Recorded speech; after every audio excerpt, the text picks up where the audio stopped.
Hello, welcome to NDC Talks. My name is Marion Golda. I'm excited to be here as always, your host. It's another time you're having another session here. And today we are covering climate resilient infrastructure. I know this is something that most engineers have heard about as they carry out their duties or just somewhere in a conference, in a paper, online, wherever, but it's something that we can't run away from, especially now. I'm sure we've seen how climate has affected our infrastructure, even in our own nation. So today I'm joined by Engineer Faith Ego, and I'll let you guys see her in a moment. We'll have her introduce herself and tell us who she is, and then we'll carry on from there. Faith, you're most welcome to NDC Talks. Thank you, Marion. Thank you. Before I introduce myself, maybe Marion, I'd like to say that you're doing an amazing job at Uhandisi Talks. I Well, remember thank in you. uni, in Yeah. uni, I really wanted to know what engineers are doing in the industry, but there was Mm-hmm. that gap. We couldn't really relate and find out. There was no space that was created for us to interact with them, and what you're doing is just filling that gap. So this is amazing. Yeah. Thank you so much. So yeah, my name is Faith Igo. I've been in the transportation sector as an engineer for the last almost 5 years.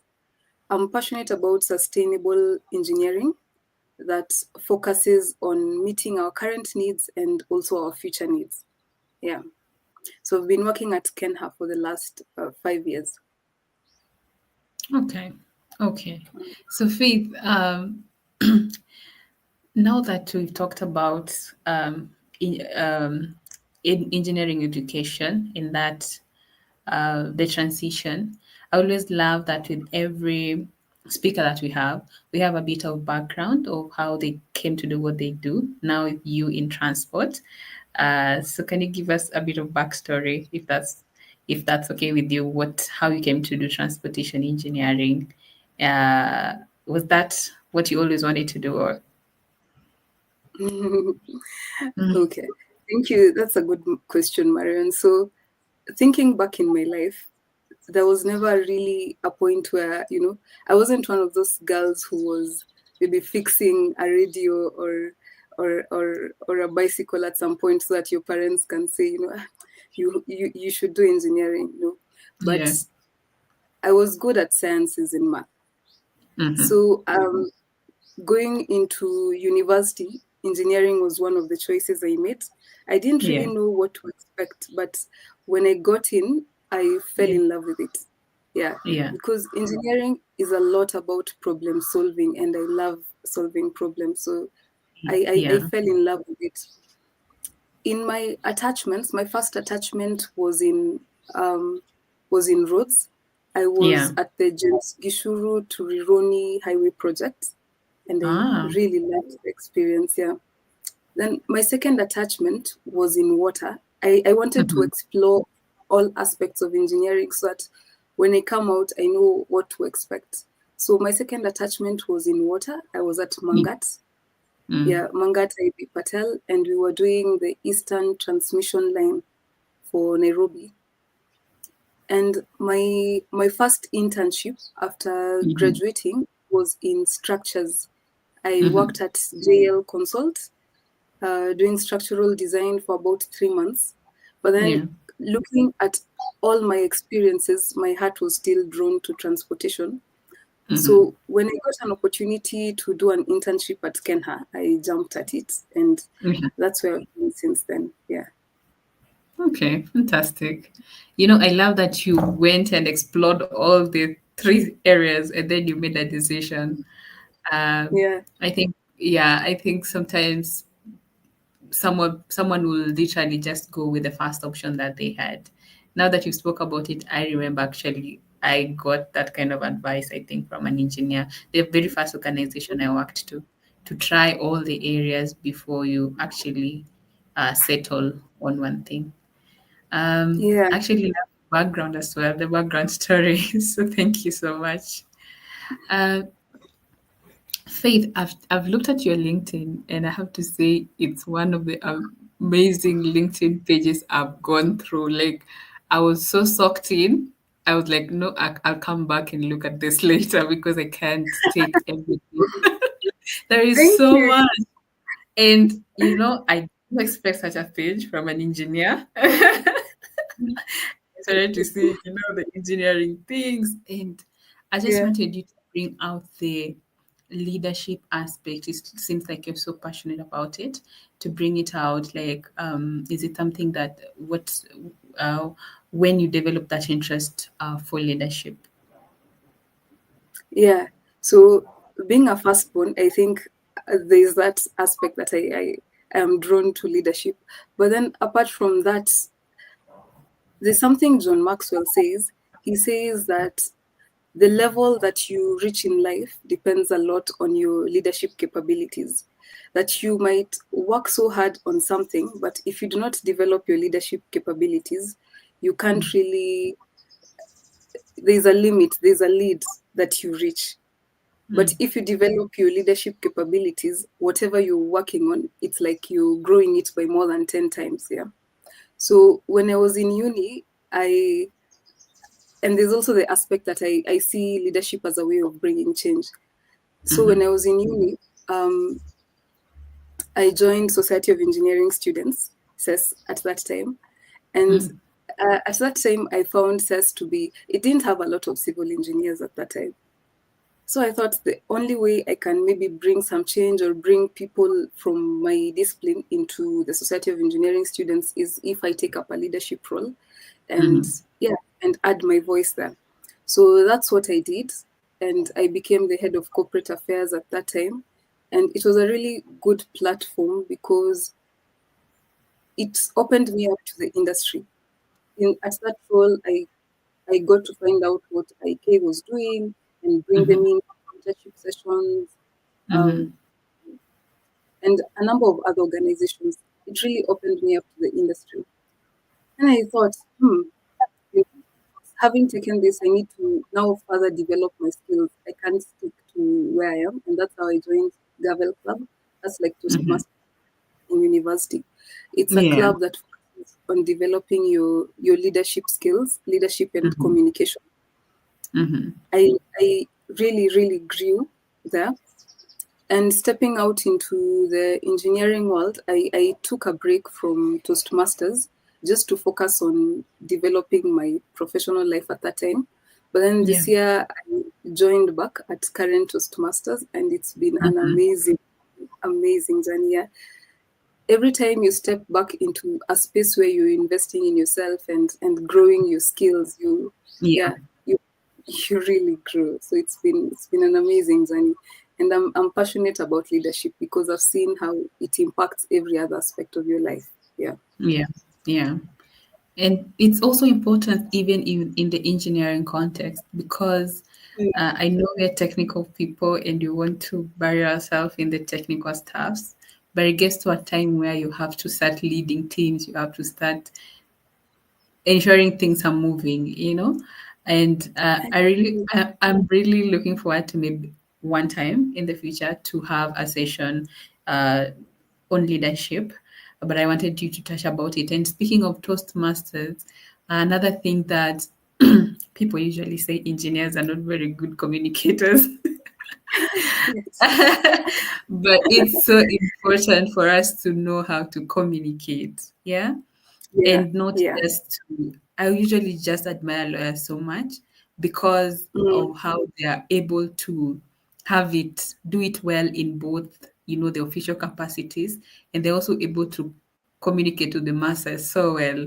So I think mm, the most challenging thing for us as engineers is to communicate the technical things we do to probably like the stakeholders, the community, to make them understand at their level what is mm. it that they're doing without bringing the technicalities. So that's something that communication, another thing that is very important for engineers. And I remember the first time I went on site, I was so shocked at how the Yeah. communication there is so different from what we have in the office. And I'm thinking like such clubs, Toastmasters, can really help someone to to know how to communicate to different Yeah, kind of audiences. Is that what happens at yeah, Toastmasters? that's exactly what happens, because at Toastmasters you're practically standing at the podium, not really a podium, but on the stage, and Mm-hmm. as you're actively practicing your public speaking skills every meeting. And when you do this, communication and leadership are like muscles. Like when you Mm-hmm. go to a gym, as you build your muscles, you become stronger. So as you practice it at every meeting, you're developing these skills and becoming better and better. And it actually translates to your professional life, because as you practice your skills, you realize that, oh, at meetings you're speaking up more, you you you're bringing out your points more clearly, you're being more understood. And Mm-hmm. you realize when this happens, you're actually being given more responsibilities. So it directly translates to how you're growing professionally as well. Yeah. Absolutely, absolutely. And also, how does this help someone in probably like job search? Because I feel that because we are all engineers and we have the technical skills, and Mhm. they're gonna look at that, but also something extra. How do you Yeah. feel that comes in? Yeah. It translates a lot. Um, I've I've heard of stories of people who get job just because they could clearly communicate their value, which Mm-hmm. is what job searching is about. Like, you should be able to communicate the value you bring to the table to the person who's going to hire you. And if you can't communicate this value well, they won't see it, so they won't get you. You're practically learning to market yourself. Absolutely. Communication is important for that. And another aspect is communication helps in networking, because Yeah. as you're networking, you're building relationships. You need to be able to communicate authentically to build Yeah. strong Yeah. networks, and these networks would eventually even help you, in your professional life and even getting a job. Yeah. So it plays out in so many roles, but you have it's a skill you must develop. Yeah. Absolutely. Absolutely. I have to say, I think your time at Toastmasters has really paid off. You're very articulate. Thank you. Thank you. Yeah. So I'd like to take this moment to welcome all our viewers. I see you've already tuned in. You're most welcome to this live. Today we're talking about engineering climate resilient infrastructure. And we've been having just a bit of background story with Faith. Tell us how she got into engineering and a bit about leadership because that's an area she's passionate about also. So you're free to comment, to ask a question, whatever you're watching from, LinkedIn, YouTube. I'll be able to see it on my screen and direct it to Faith. Thank you so much for joining this live. Um, so, Faith, Yeah.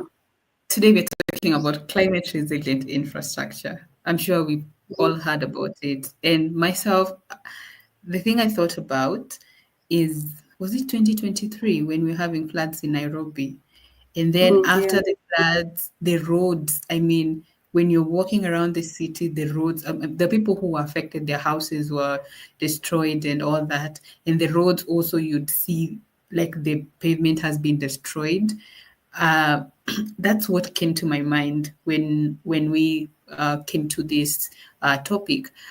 So we wanted you in your area of transportation engineering. What is what is climate resilience infrastructure? What does it mean for an engineer in the space of transportation? Yeah. That's a really good question, because it's a word that gets, thrown out a lot. Like, we need to have Exactly. climate resilient infrastructure. But maybe we don't all have the same meaning. Like, we don't share the same meaning of it. Yeah. So it's important that it's something we should discuss and have a common understanding of. Yeah. So before I explain what climate resilient infrastructure is, if I can Mhm. take a minute to just give a background of how engineering has morphed over time. Yes. Yes, please. Yeah. So at first, when engineering started out, it started Mhm. out as classical engineering, where we Yeah. were basically developing structures, just strong structures that could last. And that's Mm-hmm. what we are taught in school. Like when we think of theory of structures, when we think of the highway engineering classes that we took, it was Mm-hmm. mostly about like developing strong structures Mm-hmm. that can last. Mm-hmm. Then with time came the aspect of sustainable engineering, where the world started to think about, okay, now apart from designing a strong road, we need to think about how does this road interact with the people, the society that is around. Yeah. So that's Mm-hmm. why right now when we're doing designs, you might consider, if you're passing a design through a town Yeah. and the road would be highly trafficked, you might consider a bypass. But then as an engineer, you'd have to now think, if I put a bypass in this town, would the Mm-hmm. bypass kill the town? Because this town depends on people who are passing through, stopping in this town to buy stuff and things like that. And if Mm-hmm. a bypass would kill the town, would we rather do all the road through the town instead of developing a bypass? Mm-hmm. Things like that. Mm-hmm. Like we started thinking about how does our road interact with the society and with the environment. So that's sustainable engineering. And that's when we started having sociologists and environmentalists on Mm-hmm. every road project. Then now we have the issue of climate change, which has come up, and it has brought the aspect of resilience. So now we are moving towards resilience engineering. All these aspects of engineering are not like different aspects, it's just that we are now adding a different layer to what was there. So now we Mm-hmm. have sustainable engineering, and because we have issues of climate change, we are now adding resilience. Now we are thinking about, how does this road withstand a climate that has not been there before. We have had the climate that we've had before has changed, and now we Mm. want to design for a climate that we've not had before. So Exactly. our roads have to be adaptive to, yeah, to what is currently there. So yeah, so that brings us to resilience engineering and climate resilient engineering. Yeah. So climate resilient infrastructure is infrastructure that anticipates the climate Mm-hmm. change. Mm. It absorbs, it Mm-hmm. adapts, and then it Mm-hmm. bounces back from the climate shocks and still serves the people it should serve. That's basically what climate resilient infrastructure is. That it anticipates, it absorbs, Mm. it adapts, and then it bounces back. Yeah. So the climate shocks, if I may speak Mm. also a bit about the climate shocks, the climate Okay. shocks in two ways. They can either be like chronic stresses, the way we are having temperature is changing, it's increasing over time, but maybe by very small margins. So it's Mm-hmm. slowly affecting our roads, but it is affecting our roads. Then we have the active shocks, which is what we see and what we think about when we think about climate resilient infrastructure. Because the Mm. active shocks are like, you have a very heavy flood. That really affects a lot. It washes away bridges, washes away roads. So it's something Mm. that happens once, but has a great impact. Yeah. Mm. So that's I'm actually taking down notes because I didn't know that. Actually, you can't imagine I didn't know like the resilient. I didn't know there's a difference between resilient infrastructure and sustainable. So that was the order. So you're having strong and then sustainable and then now resilient. yeah, that's how it's coming, but it's not that they're different, it's just that we're adding a different layer depending on what's changing, yeah, in the world. Ah, Yeah. okay, Mm. okay. Absorbs, anticipates, Adapt, absorbs, yeah, and adapts. adapts and bounces back. Fantastic. So speaking of anticipates, how do we Mhm. anticipate the change in climate? Are there ways to predict this as designers? Okay, so currently climate change is something that's globally affecting everyone, and we're all trying to figure it out. Yeah, so the whole world is trying to figure out how can we better um, anticipate the coming climate. Yeah. So Mm-hmm. one way in there's a lot of research that's going about in terms of, when you're doing design for structural our structures, we Yeah. normally use the linear models. Mm-hmm. That's the rational model, the UCS, the Mm-hmm. TRRL, and these are linear models. But then Yeah. going forward, we've realized that climate change is not, it's not linear. It's dynamic, it's complex. The relationship is not linear. So Mm-hmm. there's a lot of research that countries are doing with regard to how can we use machine learning, deep learning, Mm-hmm. AI to come Mm-hmm. up with more complex models that Mm-hmm. now fit how climate is changing. Yeah. Yeah. So that's where we're going right now. In Kenya, we haven't had such research going on yet. We are still relying on linear models. Let's say globally, people are still relying on linear models, but there's a lot of research going on into how Mm-hmm. we can use deep learning, yeah, to predict it better. So we're anticipating maybe in the next few years we'll have results on that.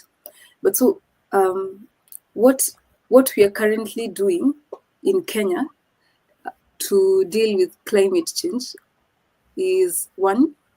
What I've Mm-hmm. seen is with the new manuals, the new design manuals, Mm-hmm. the RDM for drainage design, we are Mm-hmm. having a freeboard of 1 meter to 1.5 meter for bridges, Okay. so that we can just anticipate climate changes.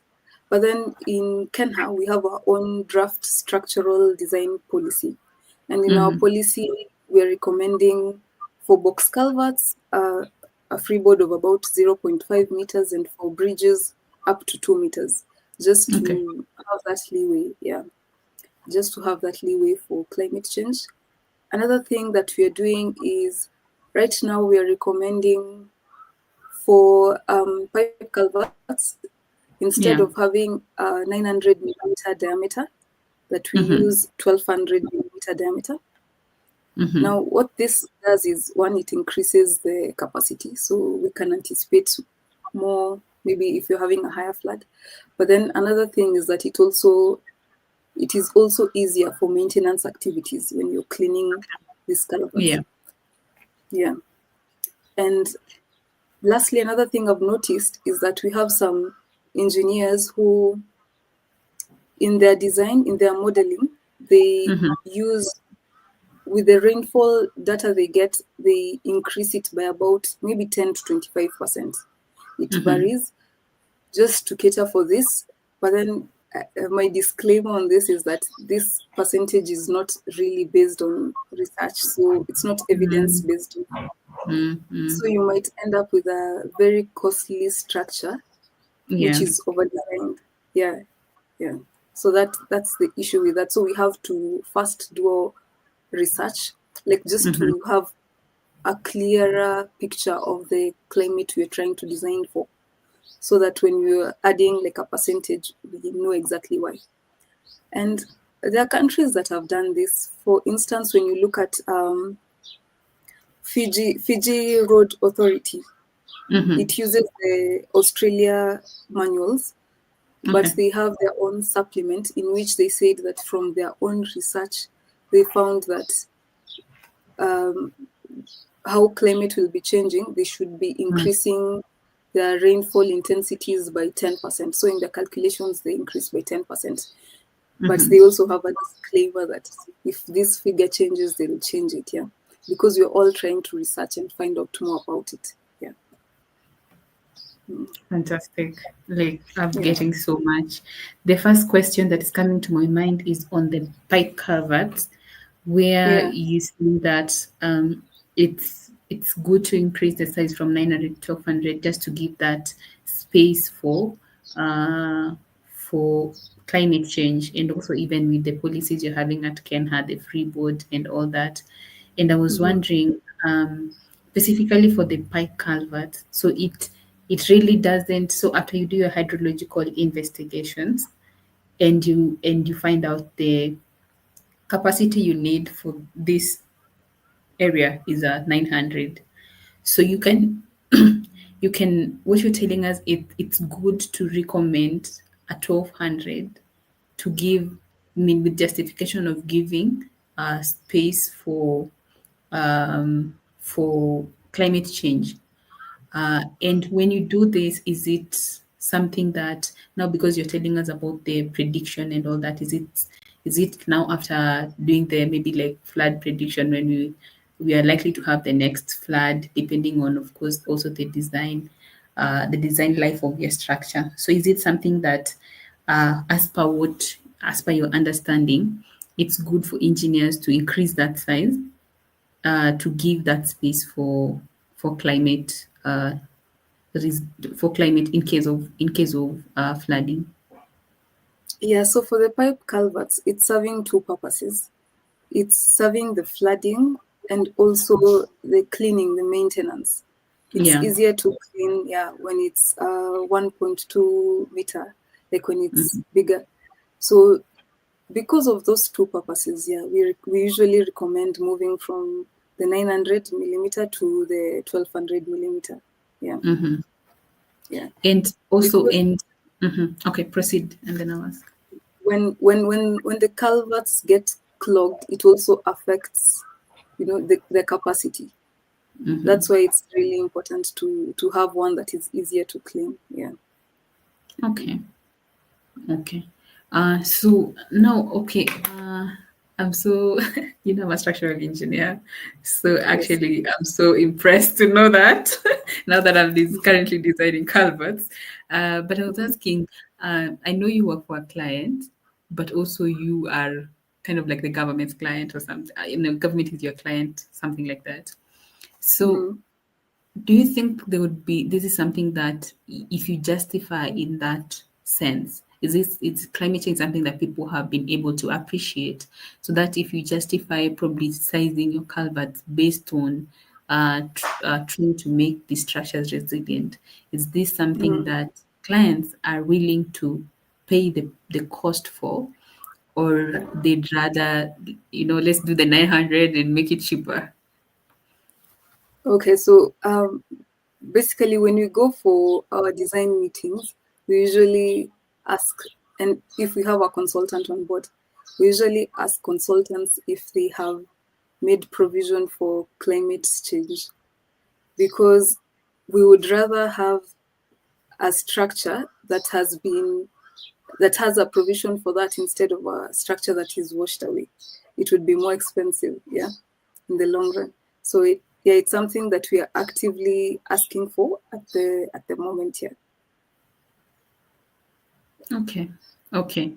But from your experience, do you think climate change is something that people have come to understand, or like, um is this something that even when you're doing like the RFPs, is it something that clients are actively focused on, interested in, like, we want our designer to also look at this aspect? Yes, yes, it's something we're very interested in, because, like I've said, it's cheaper to have a structure that lasts than a structure that will be washed away and we have to redo it again, or having, yeah, it's something that we are asking for currently. It Okay. is. Mm. Okay. Okay. Fantastic. So we have Vincent Fumo with us. Vincent, you're most welcome to this talk. Okay, it's my pleasure. Thank you also for the invite. I guess it's Karibu. a good opportunity just to talk with people from all over Africa and see Yeah. how we can do things better. Fantastic. Can we see your video? Are we able to see your camera, your face?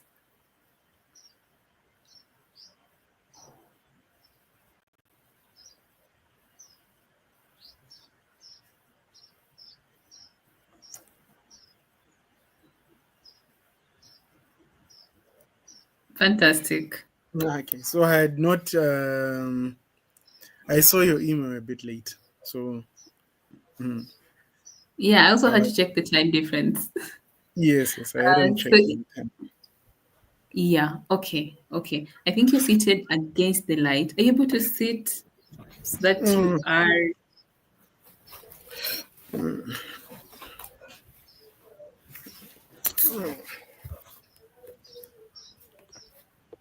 okay? Okay. not So even. Vincent, yeah, if you could,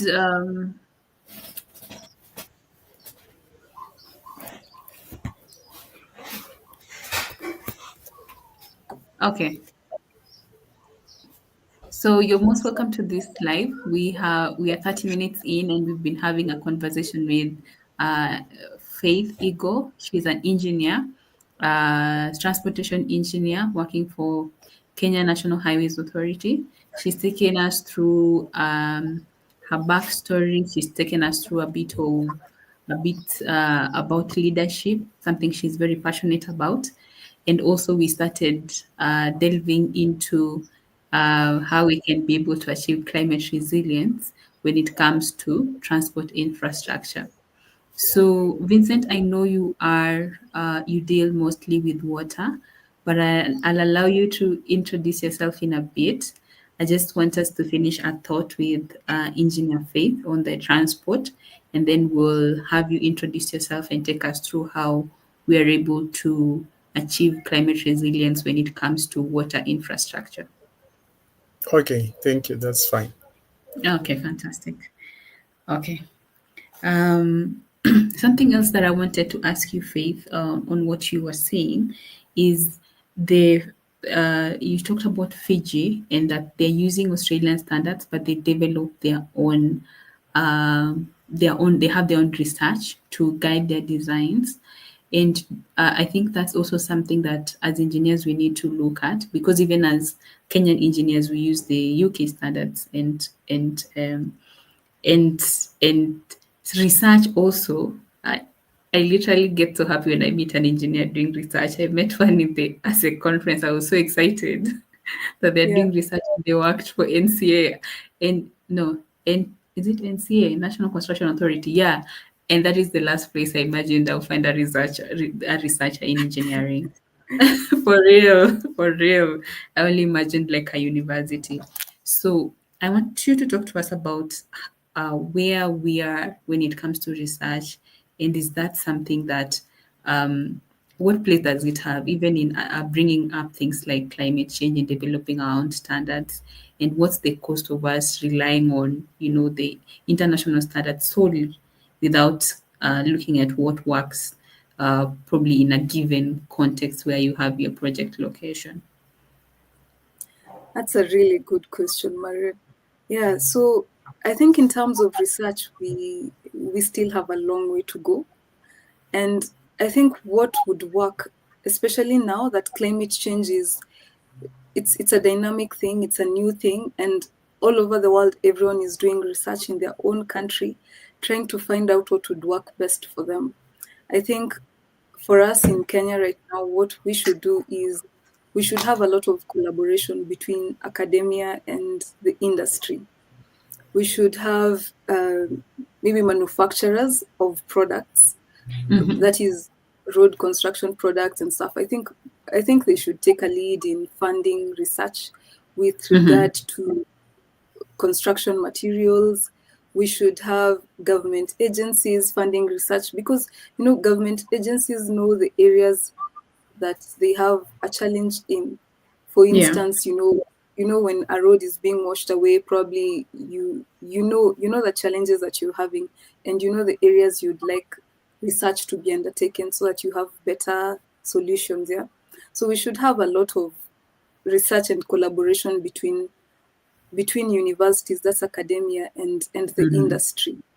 I think exactly. that's one thing that should happen. And two, Mhm, something that I would love to see is this research, even in academia, should also be multidisciplinary, so that we're not just having engineers working on, like you see, when we were in undergraduate, you were doing a project as an engineer, yeah? Working mhm, probably with another engineer.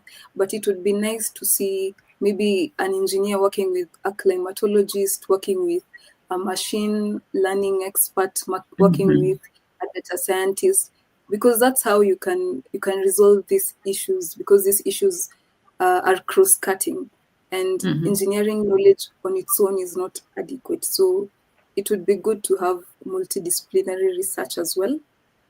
And this would be also good because we'll be coming up with localized solutions.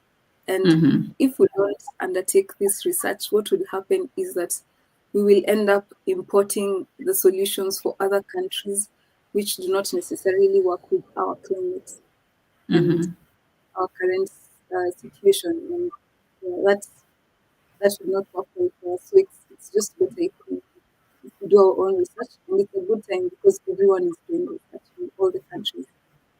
So we're not left behind. We have a chance to get involved and studying. Okay. So where do you think we are?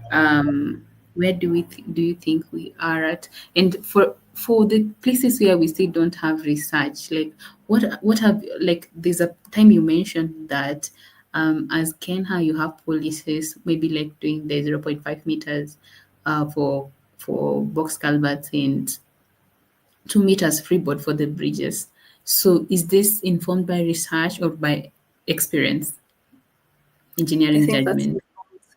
that's informed by engineering judgment. It's a draft policy. It hasn't yet been um, accepted as a final policy, but it's what we're using when we do our in-house designs, because we also have some designs where we do on ourselves and not through a consultant. Yeah, so that's what we adopt, but it's informed by engineering judgment. Yeah. Okay. Okay. Thank you. So lastly, I was thinking about now, like the examples you've given us, because you've actually brought the point home. Personally, for me as a structural engineer, it's like my mind has been so open. Like I've been hearing about climate resilience. I'm not lying, but literally, I don't know how to apply it as a designer. I know Mm. it's affecting. I've seen how it's affecting our Yeah. infrastructure, but now you bringing it on how to actually bring the resilience during factor it in during the design stage. You brought it out so well. And what I wanted to ask is, this was in relation to the highway structures. So, is there something like designers, pavement designers, traffic engineers, other designers in the transportation sector?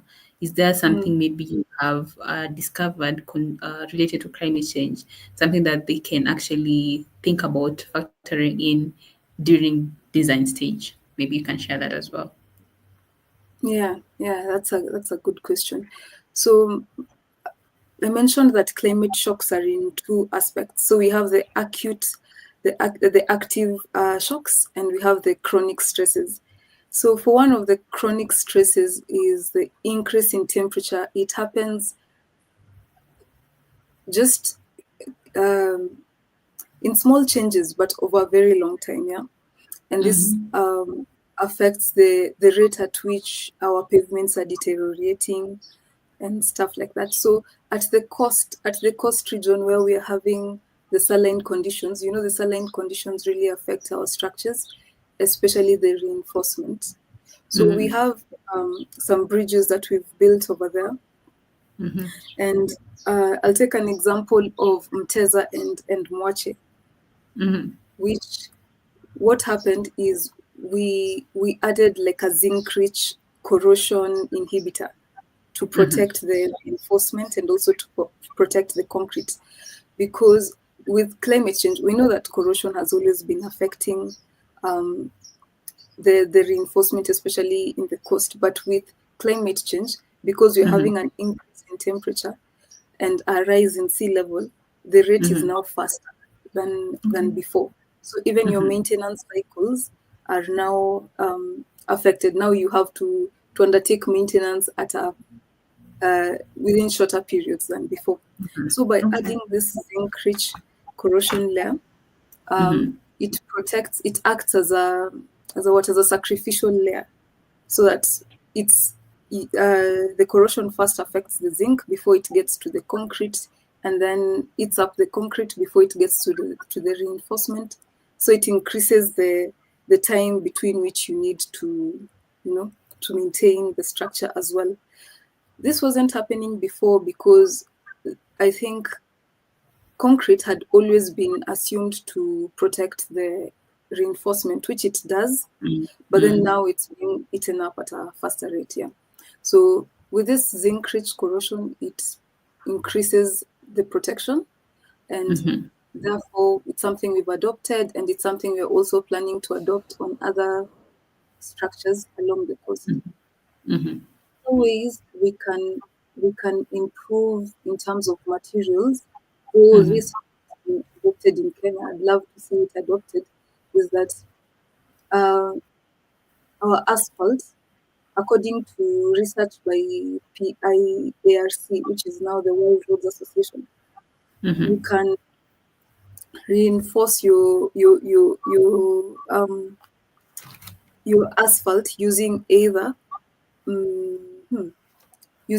crumb rubber. That is one way, because crumb rubber, one, it's cheaper, and two, it can withstand high temperatures for longer. So crumb rubber works. Two, we have recycled plastics. We have some countries that are also using recycled plastics on roads. It also serves the same purpose. It withstands temperatures for longer. And number three, there's a different type of asphalt. I'm forgetting the name. I'm trying to remember. Yeah, so the new materials that have been researched on in other countries that have worked, but in Kenya, I think adoption of new materials has been very slow, has been quite slow actually. And I think what we can do about this is perhaps we can give an allowance for consultants to not only use the materials that are in the RDM, but to come up with innovative materials as long as they meet the performance specifications for that specific product. Yeah. Okay, that's really profound. In speaking of materials, actually, there was a question from registration. The participants who registered on materials, and I'll bring it to you in a moment. But now, can you hear me? I see my video is frozen. I can hear you. I don't know why my Yes, video is yes, I frozen. can hear you. You can hear me, Vincent? Yes, clearly. Okay, now I'd like to come to you, Vincent. You're most welcome to Handisi Talks. Uh, Could you please give us introduce yourself and tell us what you do in your career in a bit of back story about how you came to do what you do in the next about 5 minutes. Okay, so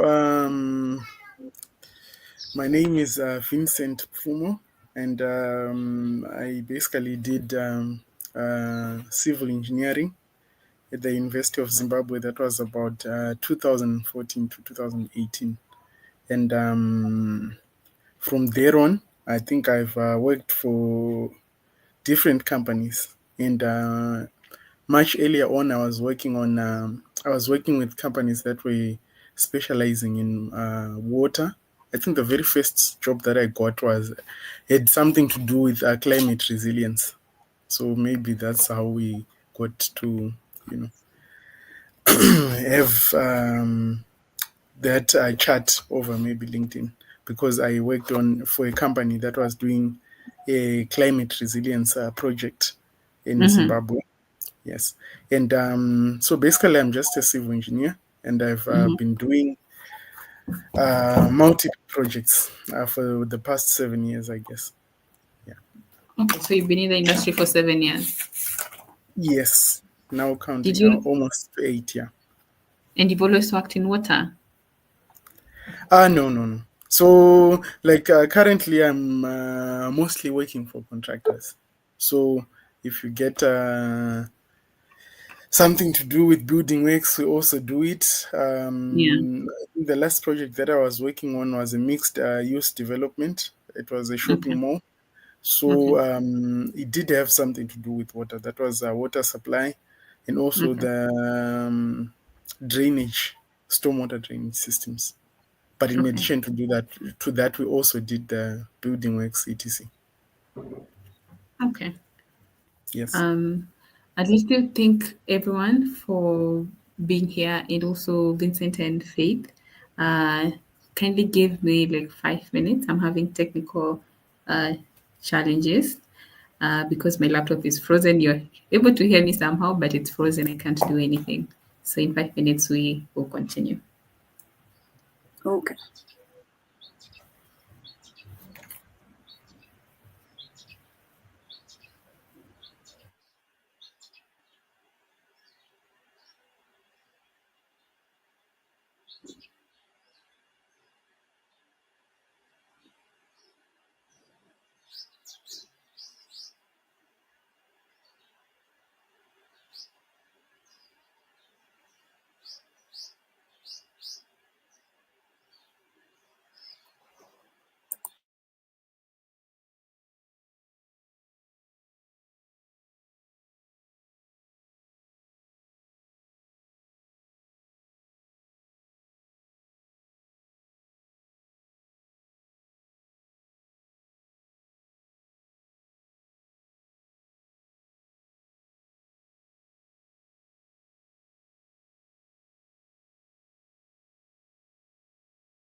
Thank you so much for your patience.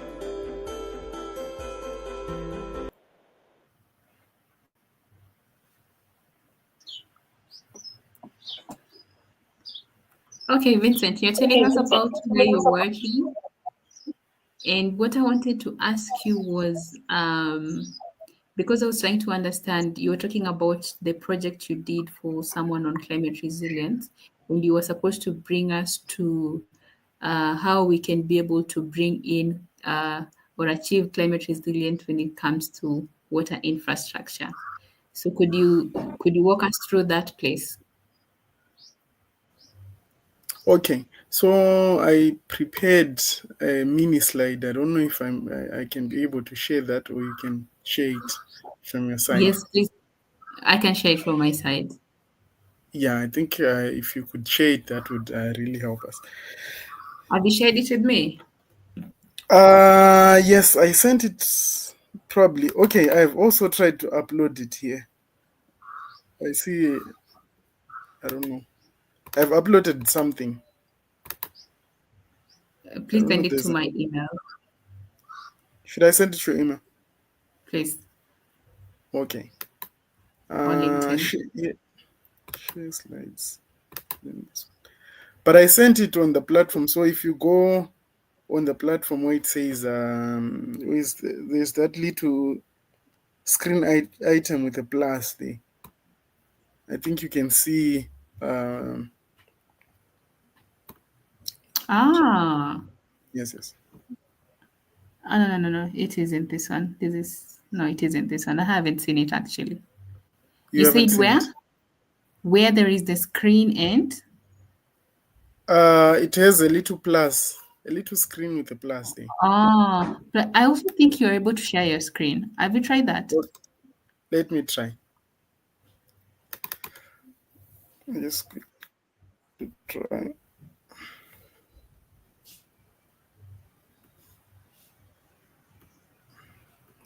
Thank you, everyone who is Okay. tuned in. We're Hello. having a comment. Rachel, she's saying that we're having a great talk. Uh, yes, I can hear you, Vincent. Have you been able to share your slides?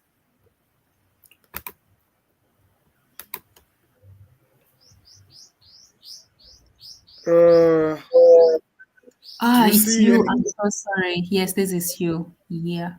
Ah, perfect.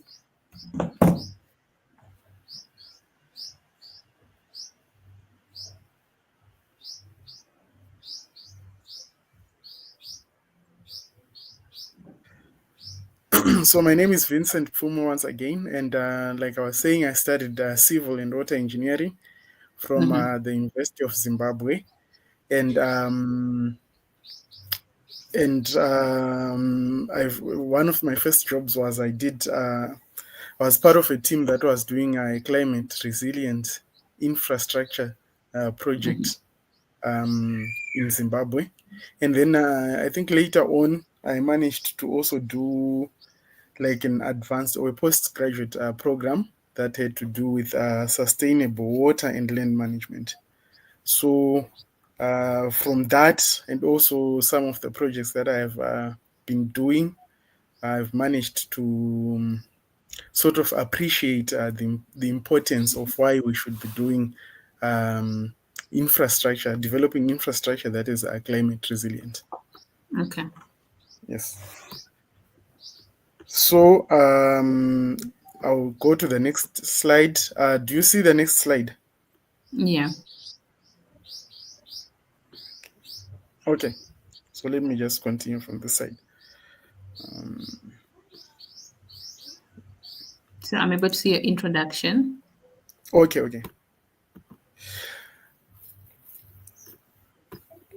Okay, so obviously the reason why we are having this talk is because of Miss Malion or Engineer Malion, which is a great idea because she envisions that as professionals, whether in engineering, in planning, in policy making, etc., we play a critical role in designing and implementing infrastructure that can withstand the impacts of climate change. So everything basically starts with us as professionals. We need to acknowledge that there is climate change that is happening, and then that climate change basically has certain effects, and we need to take that into account when you are developing infrastructure, so that at the end of the day, um, we are getting value for money. We are getting something that is sort of sustainable, something that will last for longer. So, So Vincent, and if I can ask you a question, you said we should yes, take care. We should take account of climate change to ensure that we're getting value for money. How come? so like the last speaker was saying, she was saying it's cheaper if you build something that will last for 50 years than if you maybe build maybe a bridge today and then Mm-hmm. in the next 10 years it's washed away and so on. So you, for you to be able to get the value for your money, because for any infrastructure you're going to invest money, whether it's Mm-hmm. private funded, whether it's funded by public funds from the government, I don't know, Mm-hmm. taxpayers money, etc. You just want to make sure that once you invest into something, it does serve its purpose, and also for a longer time, so Yeah. that it can be able Okay. to Thank bring you. that benefit. So obviously, some of the effects that we are seeing of climate change are rising temperatures, changing precipitation patterns. So basically, in my country, I think when I was younger, we used to Mm-hmm. have the rainy season or the summer season starting in November, December, and January. Those 3 months were Okay. the months that we were receiving rain. But as of late, I think the past maybe 5 years or so, you would have no rain in November. no rain in December. It's very hot during that time, and then maybe it rains only in January. And during that time, instead of us getting like a constant or a certain average of precipitation, you get like um, rainfall of high intensity and also for a shorter period. So instead of you getting maybe 100 millimeters precipitation over 10 days, that would be 10 millimeters per day. That would be like average rainfall. You don't expect some of the infrastructure to be sort of destroyed when the rainfall is coming in average amounts. So nowadays we are getting like high intensity. So maybe you get 2 days of rain. One day you get 50 millimeter of precipitation, and then another day you get 50 millimeters of precipitation. So because of that, we are now having problems such as flash floods, Mm-hmm. increased erosion, etc.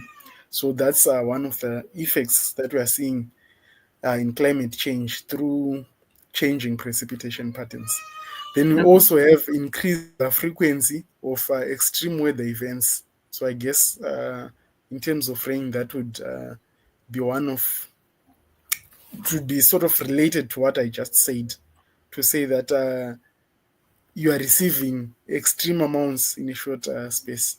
So also the same can occur when we are talking about things such as wind.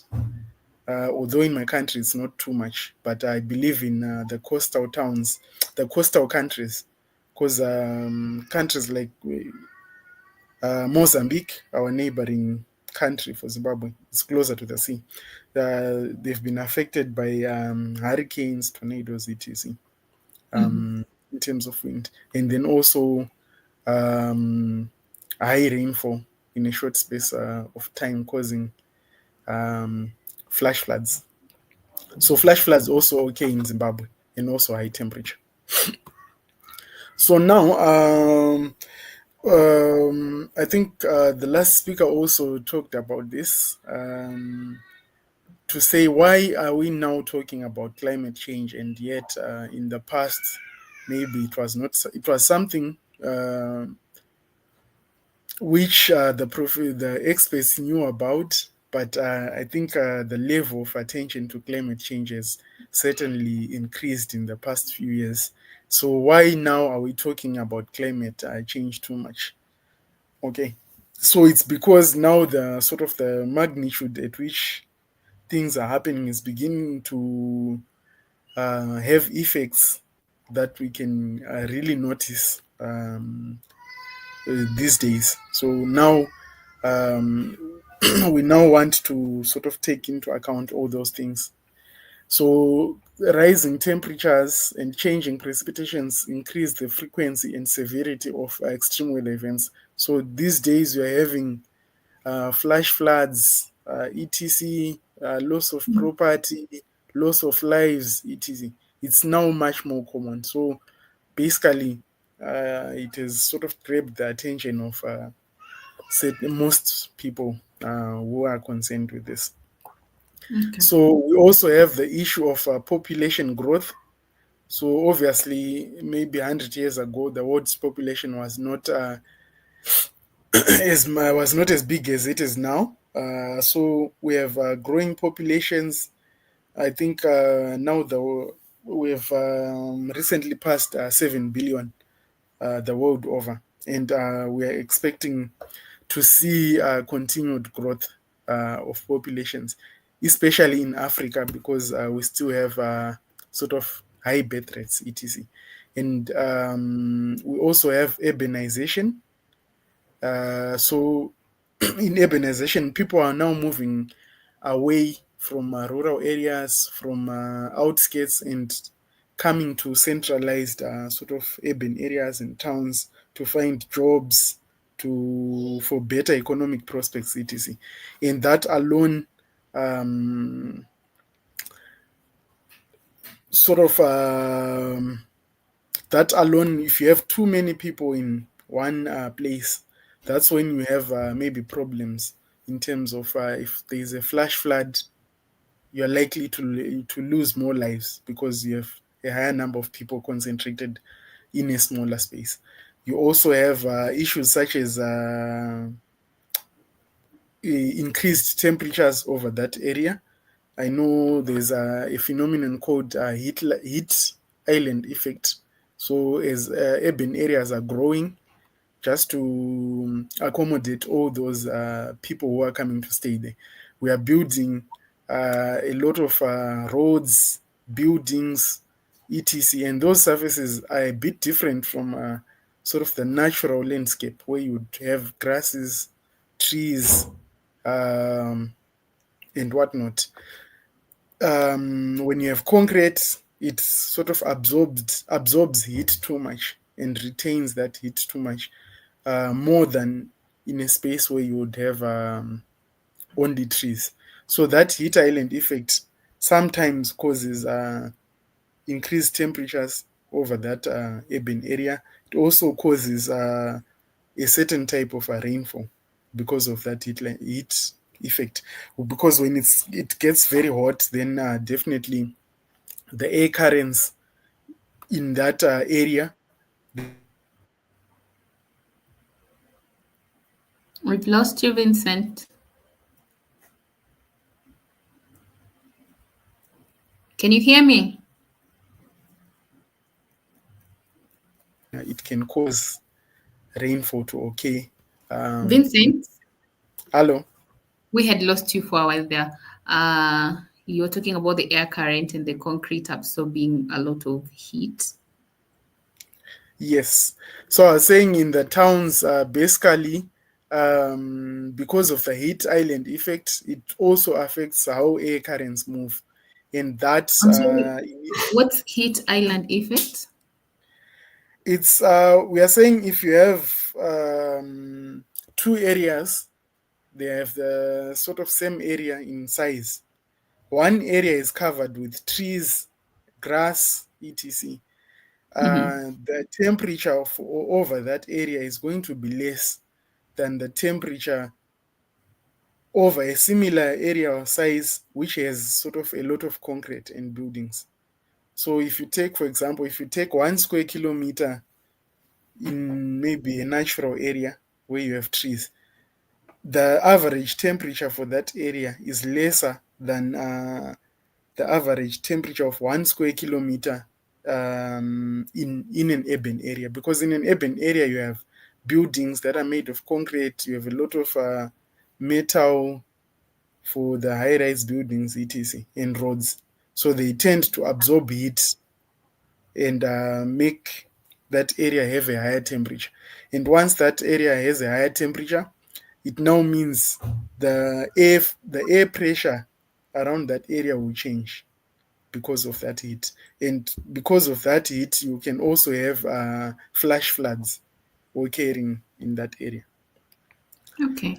You know, Yes. I actually had a question on the population growth. I didn't expect it to come at this point, but you answered my question in the process of explaining it. So what you're trying to say is, right now as engineers, we should be keen on the climate change, because because the population is growing, and that means that the effects then is going to be on, let's say, if there are effects, for example, if there's flash flood or something, it's going to affect a larger number of people because the population is growing. Is that how population growth is coming in Yes, into yes, this? yes, definitely. So we have Okay. more people and they're also crowded in a smaller space. Okay. So, yeah, um, in terms of population growth, I also put a side note to say Africa is basically expected to account for more than 25% of the world's total. So, because we still have higher birth rates, it means we are going to experience more population growth. We are also going to probably have more problems when it comes to climate change if we don't prepare for it, which is why it is important for us to sort of prepare for it and start taking action. Okay. Okay. Okay. Okay. So when we prepare um, for climate change through making sure that we put up resilient infrastructure, climate resilient infrastructure, it helps us to protect communities. So there's things such as flood protection. So if you look at coastal towns, etc., some of them now have floodgates. I think if you look at countries, maybe it's a bit common in Europe, countries like Netherlands, and also in Asia, countries like Japan, they have those sort of huge floodgates or huge barriers in the sea, such that when maybe floods want to come from the sea, they can raise those barriers to slow down the water from coming that side. So the same can also apply in Africa if you are living in a coastal country. So for those areas that are um, near the sea. And then we also have, besides being near the sea, you also have flood protection through sustainable drainage systems. So you Okay. need enough stormwater drainage. So if there is Mm. not enough stormwater drainage, if a high rainfall event occurs, it is high intensity, then flooding can also occur in that town. We've seen that even it has also occurred in Zimbabwe, although we are a landlocked country. It has also happened. I think in Chimanimani, when we experienced a cyclone called Cyclone Idai, and quite a number of people lost their property and also lives in a town called Chimanimani. Then also it helps us protect communities through water security. So climate resilient water infrastructure ensures reliable access to clean water and also supports public health and economic development. So because of climate change, if we think about rising temperatures and also increased occurrence of droughts, it now makes sense for us to also have infrastructure that will help us to sort of counter the effects of droughts. So, for example, we need dams. We already have dams, but maybe some of the dams that we have, they're larger dams, maybe for producing electricity, etc., etc. But if you go to other sort of marginalized areas or other areas which are maybe far from the urban areas, maybe they're used to collecting water from the river, from their boreholes, and sometimes that can also run dry. So just small dams or small water reservoirs can be also done in some of those areas to make sure that you keep water for the dry period. When you don't have rainfall, you have those small dams.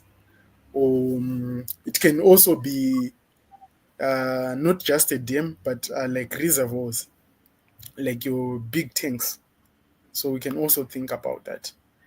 And then I think the third point, which talks about safe drinking water, ensures access to safe, clean drinking water and reduces waterborne diseases. So I guess this is also the same with water security. By us making sure that we have infrastructure which keeps water for the dry period, it means that people are not desperate for water. They're not just going to use unsafe water for maybe eating and drinking purposes because they are desperate. So because the water is there, then they won't get desperate. They will get water from a safe source. Okay, Vincent, before you continue, Yes. just go to your previous slide. Okay. What was coming to my mind is, I don't know what's in the remaining part of your slide, but I feel that we haven't had, like in my mind, I'm thinking of climate resilient water infrastructure. What kind of infrastructure are these? Could you take us through that so that when you're talking about, because now we are talking about why we should care about the climate change, how to protect the communities. Is it somewhere down there on your slide, or can you take us through that right now before we continue? Okay. Mm. So, okay, these are some of just the benefits. So, for us to make sure that we do climate resilient infrastructure, we need to sort of come up with infrastructure that is able to withstand the effects of climate change. So, the considerations that you need to do, probably the design is the same, but you need to also add these considerations. There's increased flood risk, there's more frequent and intense Vincent, storms. Hello? sorry to interrupt you again. Um, I think my question would was I don't know if you got me, but speaking of water infrastructure, because we were just talking about the transport infrastructure and we're looking at things like bridges, the pavement, and Yes. all that. So when it comes to now climate change in relation to water infrastructure, could we take us through what we should have in mind as we continue with the conversation? We can Okay. just go back to the third slide, but we want to know what kind of infrastructure these are so we have them at the back of our mind. Yeah? Okay. So for water infrastructure, some of the infrastructure that we have dams, we have also stormwater drainage. I think those are the two major ones: dams and stormwater drainage, and Okay. also flood coastal infrastructure for flood protection. Yeah, Okay. so Okay. All three right. major ones: dams, All right. stormwater drainage, and also flood protection infrastructure. And I'm thinking also the water infrastructure, because you're talking of drinking water up Yes. there. Okay. So I really didn't mean to interrupt your slides. You can just Okay. go back to the third one and continue downwards. Okay. Yeah. So I think I talked about protecting communities, why it matters. And it also matters because when we take into account the effects of climate change and try to come up with climate resilient infrastructure, we have economic benefits. Why? Because climate resilient infrastructure minimizes damage from extreme weather events, reducing costly repairs and economic losses. So you don't want to say after you've built a dam and then maybe after 10 years it fails because you have had an extreme case of flooding. Mhm. So it also supports economic growth.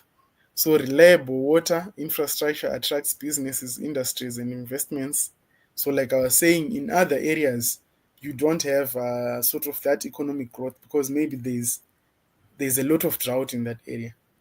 So if you put maybe a dam of the correct size, which is enough to supply water during the rainy season, and also keeps enough water storage to supply water during the dry period, then businesses can come there, people can come there and stay there.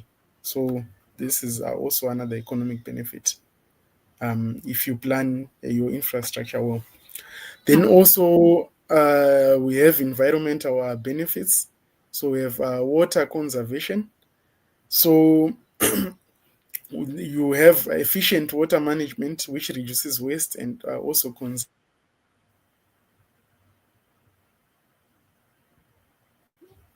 Oh, we lost you again, Vincent.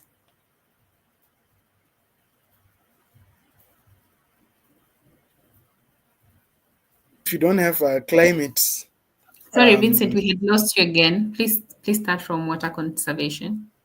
okay. So for environmental benefits, you also have water conservation. So because, like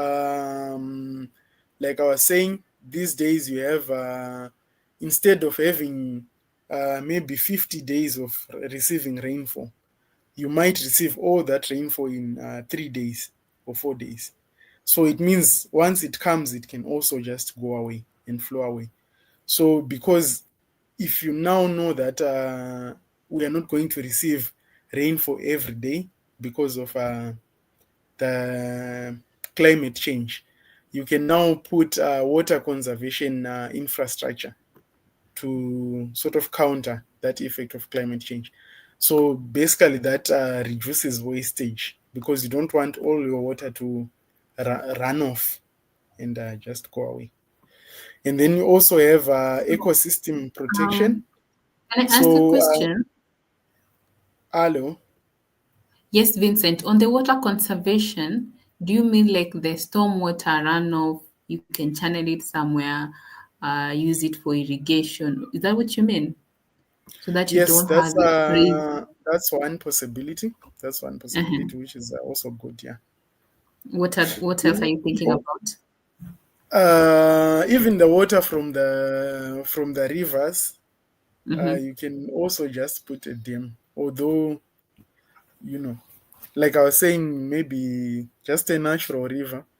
If water flows, if you receive rain for over a short period of time, then all that water can flow away, and then you are left with no water for the people who live in certain communities. So Okay. if you maybe Okay. put a dam or maybe a weir, then they can have water for the dry period. And yeah, Okay. Good. yes. Okay. Proceed. Um, then you also have ecosystem protection. So because of if you have flash floods, etc., and it just flows wherever it goes, that water, it can potentially destroy natural habitats and ecosystems, etc. So if you have maybe, let's say, a good drainage system, then you won't have water washing away uh, some of those things, because then it's flowed. You it flows away in a controlled manner using that infrastructure that you have put in place. Oh, no, I Yeah. think I see what you're saying now. So this is the benefits of having climate resilient water infrastructure. Then you're going to be Yes. having conservation of water. Like if you have the dam there to protect people downstream from floods, then you're having water conservation. When you have good drainage systems, you are protecting the ecosystem. Okay, I see it now. Okay. All right. Okay. So now I'll just then move on to sort of key considerations that you have to take into account. So whether you're an engineer who's working in a design office, whether you're a policy maker or maybe work in sort of maybe a department that finances this infrastructure development. So for us to be able to come up with climate resilient infrastructure, um, climate resilient water infrastructure, we need to take into account these key considerations. So now we are saying because of climate change, we now have increased flood risks. So more frequent and intense storms require infrastructure that can handle that excess water. So we can no longer build the dams maybe the same way that we were doing before. So we need to do correct sizing of the structures, okay? Because usually when you are sizing for a dam, it depends on the catchment area. So for the catchment area, that's all the area which surrounds the dam, and such area, that area, the catchment is basically where we are saying if rain falls on that area, somehow it will flow and find its way to that dam. So all Okay. the area where you're going to have water which rains there and it flows to the dam, that's the catchment area of the dam. So basically the catchment area, we are saying it's bigger than the dam, because the surrounding area, that's where your water falls and then it comes to flows to the dam as runoff. Mm-hmm. So when you are sizing for dams, there are quite a number of theories that are used to calculate the expected sort of runoff and expected water amounts that will come into that dam during the rainy season. So in Zimbabwe, I think we were using a model called the TB Michel model, and it was maybe valid for the previous years. So Okay. what they would do is basically see record the rainfall for maybe the past 100 years. The past 100. And once they have the rainfall for the past 100 years, they see what was the maximum rainfall that was received in those 100 years. So now when you're designing a dam, you design it to be able to handle that storm, the worst case scenario in 100 years. So in those past 100 years, we are saying we're receiving average rainfall. But now, because of climate change, now we are receiving much more intense rainfall. So which means we now have to take into account the worst case scenario using what we now have because of climate change. So which Okay. brings us to we need to make sure that the size of that dam needs to be the correct size. Okay. So not only the dam, Well, here I also have a mhm. picture of a dam, Yeah. and there's water flowing out there. So what they're opening there is called floodgates. Floodgates. So because Yeah. you can expect, you can, what they do in weather, they say weather forecasting. That's also what you do when you are sort of managing a dam. You need to forecast to say, in the next 3 months, I expect to maybe receive 100 million liters of water flowing into the dam. So if I receive 100 million liters of water flowing to the dam, that's okay, maybe for example. But then if maybe upstream or somewhere in your catchment, you have a very extreme weather event where you receive too much rainfall at once, and now you can forecast and see that I think probably now I'm going to receive 200 million liters of water.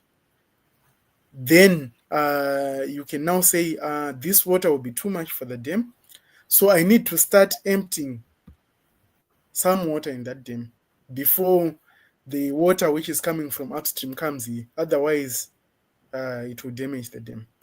So when you're talking about correct size of structures, there's the size of the dam. There's also the size of things like these floodgates. Because if you put small floodgates, then you cannot be able to empty your dam or lower the level in your dam in time. So you need to Mm-hmm. make sure that you have the right sizes, so that when you need to empty that dam as an emergency, it's possible, and you'll Okay. be able to empty it at the correct rate. You also have something which is not showing here called the spillway. So when Mm-hmm. the dam is full, you also have water. I think I will maybe I have another picture of a dam which shows the spillway. But the spillway usually is at the side of the dam or somewhere, which is not, Mm-hmm. it's different from the floodgates. So that spillway also has to have a correct size. Yeah. To say when the dam is full, then that spillway needs to sort of remove excess water from the dam on its own correctly. So now, because we're having increased storms and excess water because of climate change, we need to also take into account when we are designing the spillway for the dam to make sure that it's the correct size. Yes. Okay, the Then I question I think, had for you, Vincent, is yes. um, you're speaking of correct sizing of the dams, and you're talking about how you had this data collected over 100 years, but it's unreliable now because the levels of rain you're having now is higher than what had been recorded for the past 100 years. So how do you factor in, how do you factor in so that you can have the correct sizing when you're doing the designs now? Okay. So just as the when we were working with those previous 100 years, Mm-hmm. if you look, like I was saying, there are many methods, and I talked about a method called the TB Michel method. So it's a probabilistic approach. So you basically apply statistics and Mm-hmm. also probability, mathematics of probability, to use that data to come up with a probable storm which can occur. Mm-hmm. So now, if we are in the situation of climate change, we obviously do not have the data of also what 100 years in this scenario we have. We don't have the data, but we have.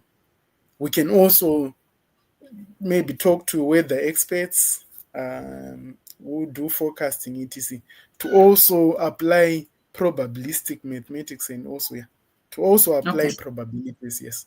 So basically, Okay. yeah, it's an educated guess, but Yeah, it has okay. to. It's based on mathematics. So for you to be able to come up with that. Okay, thank you. Yes. So I also put a point there which says operation and maintenance should also account for new realities. So when you are doing operation, that's you don't open those floodgates every day. There's also a schedule to say now we are expecting the rainy season, so we should open the floodgates for so and so on. So that's your operation schedule. So now, because we are having climate change, you cannot operate it as before. You need to account for the new realities when you're operating that same dam. That is for existing dams. All right. Yes. Then we also have, if you are working in an area which has drought and water scarcity, so we are Mm-hmm. saying changing precipitation patterns and increased evaporation due to warmer temperatures require efficient water management. So we also have correct size of structures for the catchment.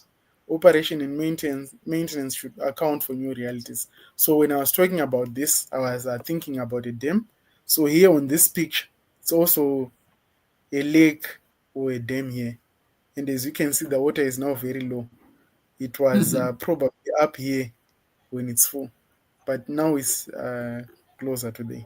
So now when if you know that you're going to expect a drought or high temperature event in the coming months, then you need to Okay. change your operation and maintenance basically, so that you need to keep more water in there, and you should avoid letting the water go. So you Mm-hmm. need to close your floodgates.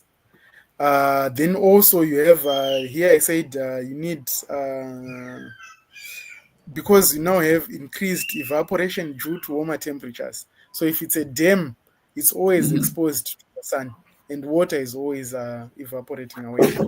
But if you look at some of the water storage facilities that are now being implemented these days, there are also underground structures that can be done to store water. You also have what they call, you can store your water, maybe, let's say, I maybe you try to visualize what I'm saying. But Okay. let's say you have a desert, okay? You have a desert, so there's Mm-hmm. a lot of sand in that desert. You can Mm-hmm. put maybe like a barrier underground in that sand, and then you Okay. pour water in that sand. Yeah, yeah. Yes, yes. So that you store your water in the sand. So I you can think they store, actually have a name to that. What is yes. it called? There is a name to that. Do you have you heard of that faith? I think in Machakos they do that. It's Oh, okay. where you protect the lower part of the like you dig and then you protect it so you kind of like waterproof it. But I think they use PVC so that you can be able to store water there during the hot seasons. But I can't just remember the name. But I think yeah, I get what you're saying, Vincent. Oh, okay. So basically, like I wouldn't say that I know all the methods that you can use here, but all I'm Hmm. saying is just to sort of raise points so that people can start talking, people can start Mm. getting innovative to say Yeah. when you're expecting a drought and you're going to have problems with increased evaporation, what can I do Hmm. so that the water doesn't go away? So when you do that, basically your infrastructure that you're going to implement is climate resilient, because let's say you store your water in the sand, it gets hot, you didn't lose your Hmm. water. So basically it's Mm. resilient in that despite the high temperatures, you were still able to sort of keep that water there. Okay. So yeah. So I think the same also goes for point number one. I talked about dams and increased flood risk. I think there's also a point to do with stormwater drainage. So it's not only dams and stormwater drainage, but we're just Mhm. saying there's many types of infrastructure that have to do with that can be affected by um, floods. There's also many types of water infrastructure that can be affected by droughts. Okay. Okay. So yes. So if we just need to take that into consideration and maybe innovate to see How what does the type of. drought affect the infrastructure? Hello. How does the drought affect the infrastructure? I'm thinking now Okay, for floods, maybe you'll have the capacity being exceeded, but now how does the drought affect? the drought. Okay. Uh, okay. I think for the drought, currently, I'll think about something as I go on and then probably come Okay. back to All right. All this right. because I hadn't really thought about that. Then also you have rising sea levels. So if you have coastal infrastructure must be designed to withstand rising sea levels and also saltwater intrusion because now you have let's say if you are in a city which is closer to the sea, and you're building maybe your buildings there, you maybe in the old days they used to just use normal concrete for the foundations, etc. But now because of the rising sea levels, you have a phenomenon called saltwater intrusion. This is when the salt water begins to sort of mix with the groundwater that you have on the land. So, because of that salt and the high chloride contents, etc., it will start eating away some of the concrete that you have maybe on existing buildings. So, let's say if you are doing a new building, because of the rising seawater levels, it means you need to put special concrete now. You need to take into account when putting new substructures in an area that is closer to the sea. Because of climate change, we are having saltwater intrusion and rising seawater levels. Then here I also said saltwater intrusion can affect groundwater sources, which may Mm-hmm. bring need for other infrastructure like desalination plants or water transfer from elsewhere. So imagine here you have, let's say, a normal water treatment plant, normal water treatment plant that was just designed to treat water from a dam and then supply it to the city. And now we are saying that water is now getting salty because of the rise in seawater levels, which is bringing salt to those sort of water bodies, groundwater, and also water bodies which are closer to the sea. So now we are saying for us to have that water treatment infrastructure, which is resilient against climate, we might now need to think about things such as desalination, so that we can sort of prevent that from affecting us.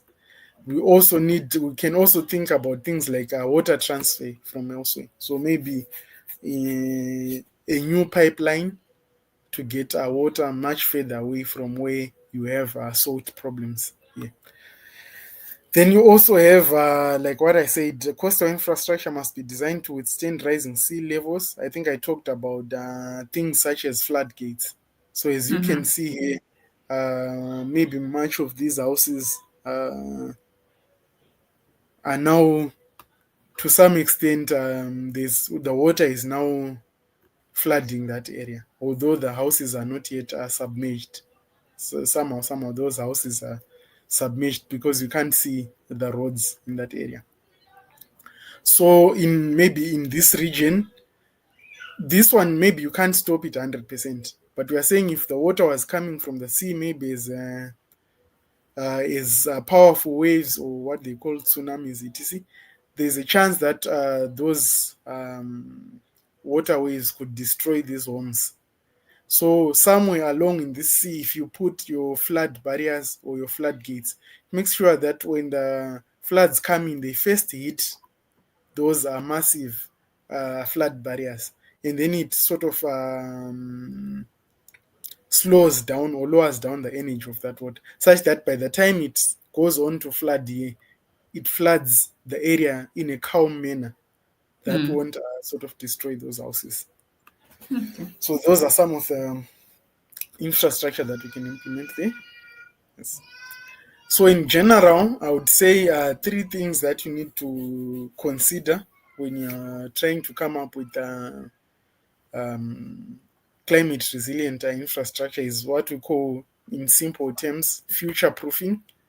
Okay. So when you are future proofing, we are saying design that infrastructure with future climate projections in mind. Mm-hmm. So instead of, like I was saying, instead of just looking at the data for the past 100 years, you need to acknowledge that we are now receiving more rainfall, more intense rainfall these days. So what is Mm-hmm. going to happen in the next 10 years? What is going to happen in the next 20 years?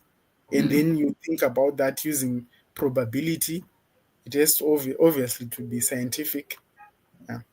So you apply probabilistic methods, and then you sort of design with future climate projections in mind. Then we also have resilience. So for resilience, we need to incorporate redundancy and flexibility to accommodate unexpected events. So I think the last speaker was talking maybe about how they use a compound of zinc of some sort to protect Oh, maybe yes. them. Yes. So basically, that is maybe an example, a good example of redundancy, because we are saying concrete on its own protects reinforcement. But we are saying now maybe the water that is coming is now a bit harsher.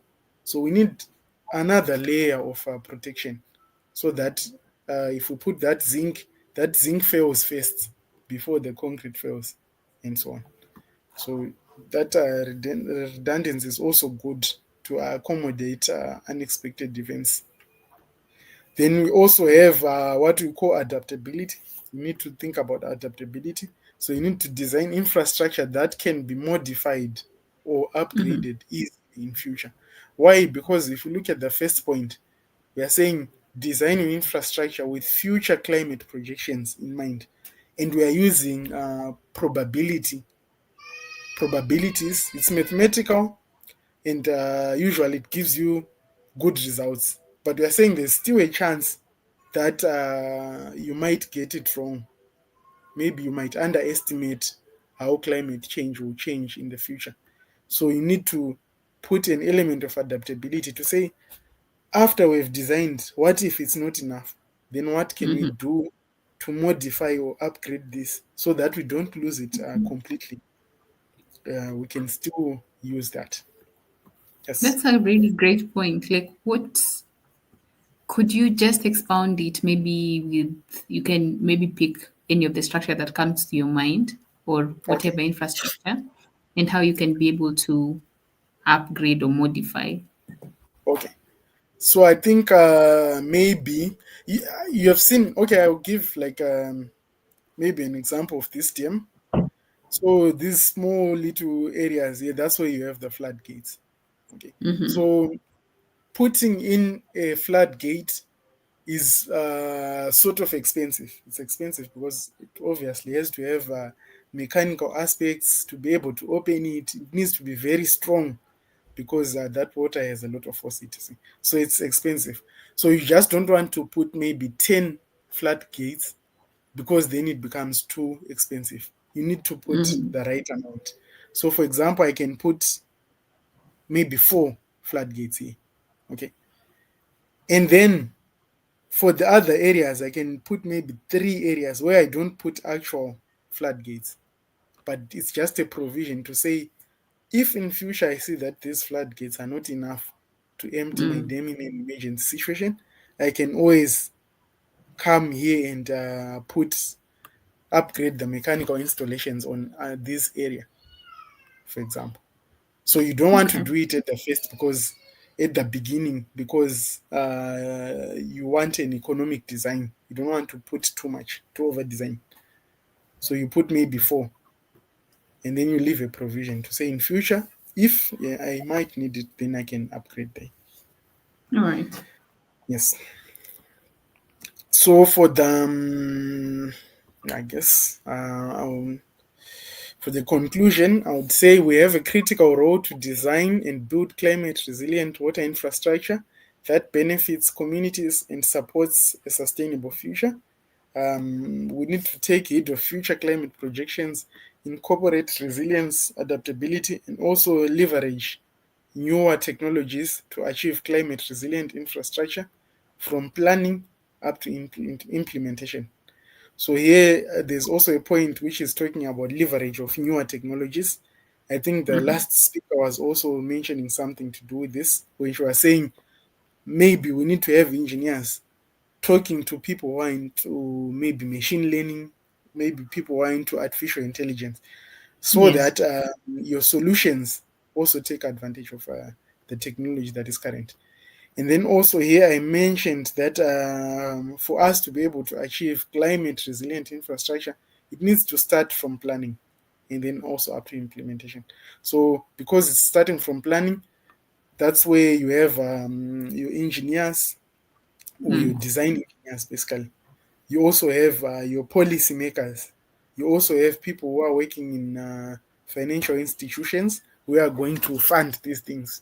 So for them to be able to give in that extra sort of funding, which is required to implement maybe the special things that are needed to counteract climate change, they also need to understand that. So they it starts from planning, and then definitely up until implementation. So I think that's where I end. Maybe I can stop my screen share, or and then maybe we can talk.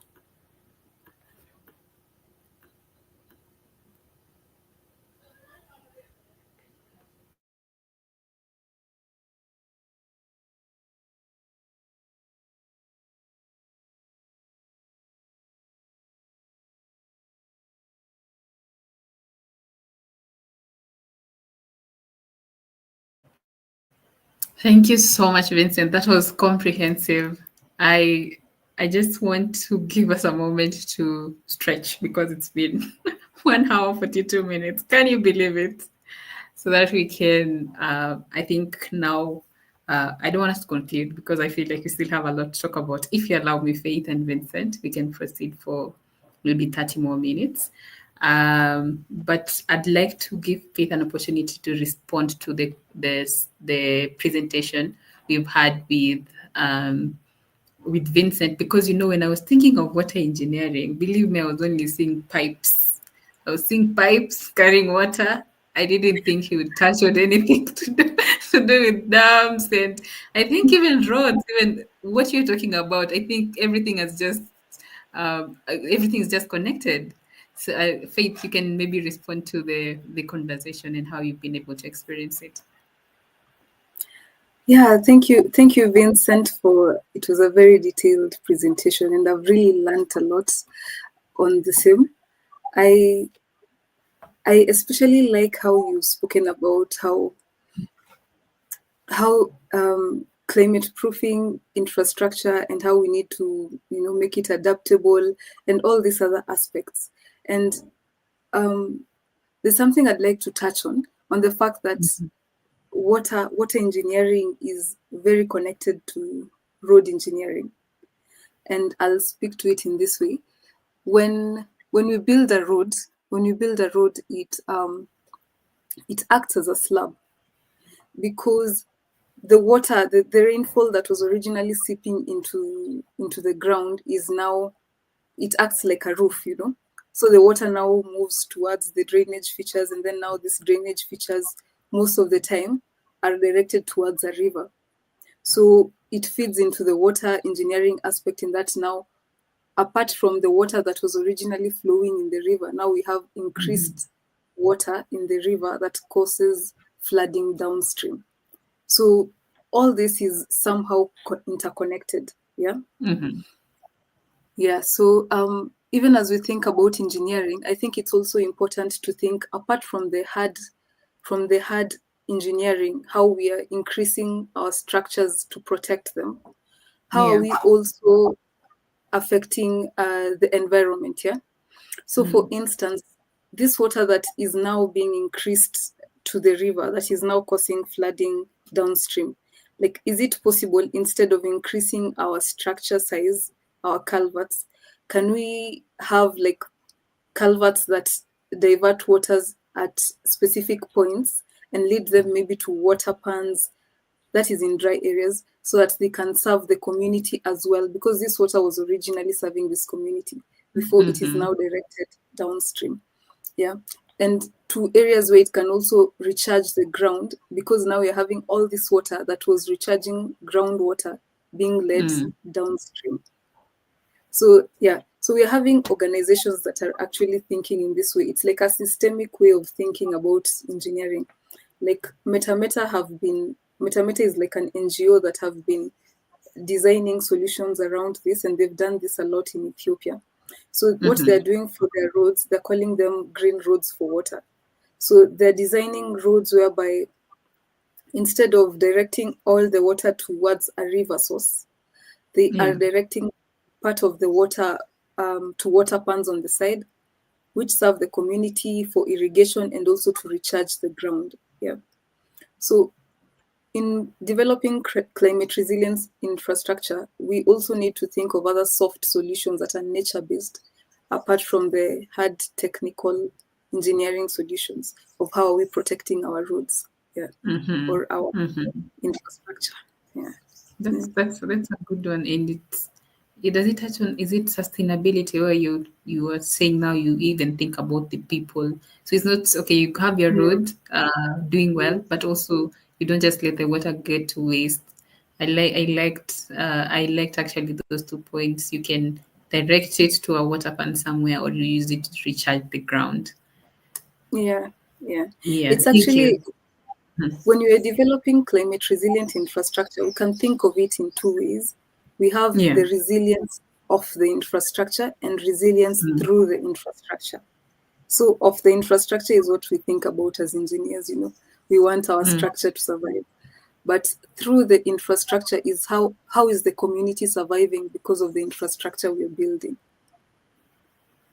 So, Yeah, like, you're that makes thinking sense. about, Mhm. yeah, yeah, about how our infrastructure is also interacting and serving the community as well. Yeah. Yeah, because now that you've spoken of that, it's just exactly what Vincent has taken us through.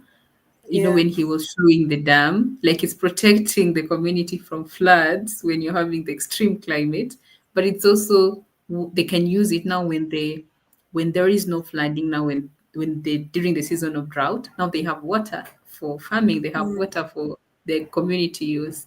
So I think it really reinforced the point really well. Thank you so much, Vincent, for the comprehensive presentation on water engineering. Thank you so much for our viewers for staying with us. Please, if you have any question, you can type them wherever you're watching from. We'll be able to direct them to the respective speakers. Now, I wanted to come back to you, Faith, because when we were having registrations, there was a climate, and you before we went to Vincent, you were talking about materials, and you were saying that it's not we don't have to use the materials that are in the manuals, the road design manuals, and so there was a question on sustainable materials uh, and using materials that reduce carbon footprint. I'm trying to read from my phone, and that can reduce climate stresses like heat, humidity, and storms. Could you kindly touch on that and maybe take us through some of the materials that we can consider? Yeah. So I had mentioned three, but I think I could delve a bit deeper into them. So we Mm-hmm. have formed bitumen. That's the one I had forgotten. Formed bitumen. This is created by, like, when you're making your bitumen, then you insert cold water or cold water droplets into it, making it formed bitumen. So what formed bitumen does is it's that it's more resistant to water, for one. Mm-hmm. Two, it can withstand higher temperatures. Yeah. Mm-hmm. It can survive for longer durations without rotting and stuff. And this formed bitumen has been used in various countries. For instance, it was used in Australia, where in 2017, when they were having Cyclone Debbie, the road withstood the cyclone better when we used formed bitumen. It has also been used in Tanzania. There was a pilot that was done some years ago on the Samehawe Road, Samehimo Road. And it was found that after they constructed using formed bitumen, it lasted Yeah. much longer and could hold higher traffics than had been anticipated for a longer period of time. So there's that. There's crumbed rubber, which I had mentioned. So we can include it in asphalt, modify our asphalt to include crumbed rubber. This one can also be used in flood-prone areas and also to withstand higher temperatures. And we have the recycled plastic that I had also mentioned, where if you use recycled plastic on your road, it withstands higher temperatures and has been used in South Africa and in Australia as well. See, Australia is likes to do a lot of research in innovative materials, so you'll find that they've implemented a lot of this in their research. Yeah. Okay. Another That's a another resource that you can go into as you're trying to find this is the PIARC reports, where they provide, it's like a handbook on innovative materials that can be used in construction for sustainability and resilience. Yeah. So that's something that people can also explore to learn more about these materials. okay. Thank you. We're having also a comment. I'll show Evans's comment in a bit. Let me read for you the other question. Um, just a moment. I'm reading from my phone. It says, my interest in engineering climate resilience come from seeing how climate change affects communities. So how to be part of the solution by contributing to design and technology that makes our infrastructure stronger, safer, and better. I think that's a general comment, and I think through the conversation we've been able to cover that. And the other question was, how can engineers integrate climate risk assessment into the early stages of infrastructure design? I think maybe we can respond to that. Both of you can respond to that. You can start with Faith, and then we can have Vincent. How can engineers integrate climate risk assessment into the early stages of infrastructure design? Okay. So when you're talking about climate risk is a factor of various other factors. So it's a factor of vulnerability. We need to know, the adaptive capacity of the structure we're building and how sensitive it is to climate shocks. That's one aspect of vulnerability. Then there's the hazard we are anticipating in that specific area. So if, for instance, if it's rain, heavy rainfall or flooding, the frequency of the hazard and the intensity, how frequent and how intense the floods or the climate shock we are anticipating is. And also the last aspect is the exposure, which is the location and the type of infrastructure that we want to put there. That is, if it's a bridge or just a road, you know. So when we are doing assessment of climate risk during the design period of an infrastructure, we need to look at all these aspects, yeah, and rate it. If it's an infrastructure that is in a highly vulnerable condition, that experiences high hazards, that is highly exposed, then that's something we need to ensure is protected, yeah. We need to ensure maybe all the different ways we've said we can adapt infrastructure to make it more resilient. We need to ensure it is more resilient. But if we have infrastructure that from our risk assessment, we see that maybe the hazard is not frequent, or it's not as intense, or maybe the adaptive capacity of the infrastructure is high, then in such a scenario, we don't have to put a lot of resilience measures into the infrastructure. And so that's how we can implement it in the design stage, I think. Okay. Okay. Thank you. Vincent, did you get the question or should I repeat it? Yeah, I think I got the question. Okay. Well, I would like to sort of start answering the question from what Miss Faith or Engineer Faith talked about a bit earlier on. I think she was Mm-hmm. talking about a situation where you have roads now feeding some of the runoff which comes from the roads. It was supposed to seep into the ground, but then Mm-hmm. it goes to the drains, and then now it gives you increased runoff in the dams. So you can have, she was saying, you can also have a situation where instead of sending that water to the dam, you can send Mm-hmm. it maybe to a groundwater recharge point, or you can put it at a pond which is besides the road. So I think the point that she was talking about was that infrastructure, most infrastructure depends on each other. So here, water engineering depends on what's happening from the roads. So now, one way to now answer the question, and also basing on what Engineer Faith was saying, one way that we can incorporate climate risks in the design stages is to use what we call building information modeling. So it's BIM. So for that one, um, they try to model everything maybe into a computer. So when you're doing your road, you put the road model in the computer. Then you also put the model of the dams into that computer in the design, such that when you run your computer program, let's say to test how runoff will behave, you are going to see that when it rains this much, water will behave in this way, and then it will go into this dam this way. So if you use building information modeling, it can also help you to sort of counter the risks of climate change, because then it tries to sort of mimic what happens for everything in the inside your computer program. So there, it's, I think it's quite a new field. I myself haven't been doing it much.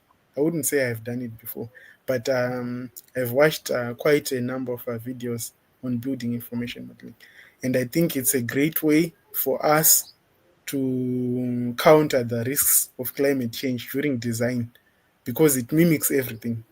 You have to input everything there, and then you can be Okay. able, yeah, sort of to simulate what will happen in scenario A. If the temperature goes up, then you simulate to see what will my concrete do, how will my concrete behave. If I receive too much rainfall, then you can simulate to say at this point I'll be receiving this. So yeah, so I think that's one way of doing it. That's actually profound, Vincent. I was thinking also building BIM, building information modeling, Yes. BIM. You have different kinds of tools. So I was actually wondering which specific one would help you with the monitoring the runoff, and which one would help you with the monitoring the temperature effects on concrete. Okay, so there are different softwares. Like I was saying, I'm not an experienced user. It's quite a new field, but I can Okay. just maybe give pointers for people maybe to go on YouTube and just see what it's about. But you have Autodesk, the guys who make Mm-hmm. AutoCAD. They have Mm-hmm. their one. They have something called InfraWorks. Ah, InfraWorks. Yeah. So okay. InfraWorks, what it basically does is that I might be working in AutoCAD Civil 3D. Okay. So I'm doing roads in Civil 3D. And Mm-hmm. I'm also doing water drainage, stormwater drainage in Civil 3D. I can now put it into that InfraWorks system, which is the Mm. building information modeling. And then maybe another engineer in that same area where I'm doing roads is doing buildings. So they are using Mm-hmm. maybe Revit software. It's from also Autodesk. So once they Mm. finish designing their building, they can now also put it into InfraWorks. So what I was saying is that now when you're in InfraWorks, it can now see how the building that was designed by someone else interacts with the roads that I was designing, because now it's in that same model and it's trying to mimic how those things will be sort of interacting. And then you also have, I think, Bentley systems. I am forgetting the name, but they have, if you Google Bentley systems, they do have something with to do with infrastructure, which takes into account buildings, um, roads, water, etc. So now when I'm in the, after someone puts their building, let's say into the InfraWorks software, and I also put my roads into the InfraWorks software. When I'm now running a simulation, I can now say what happens to everything that is in here if I put, maybe if the temperature goes maybe to 40 degrees, then that system will check everything in that model to say, if you're at 40 degrees, maybe you are saying you are having asphalt roads and used this type of asphalt, so probably you are going to have a problem maybe of asphalt bleeding. Then it also applies that same temperature to maybe the building to say, you used this type of grade for your concrete in the building, and then this building. So it's like a database. When I put 40 degrees temperature, for example, then it's going to apply it 40 degrees for everything that is now in the system. So one engineer doesn't necessarily have to design everything, but one engineer can design roads, another one can design a building, another one can design stormwater drainage, and then we all put our designs into that same system, and then you know it now monitors everything. Yeah. Okay.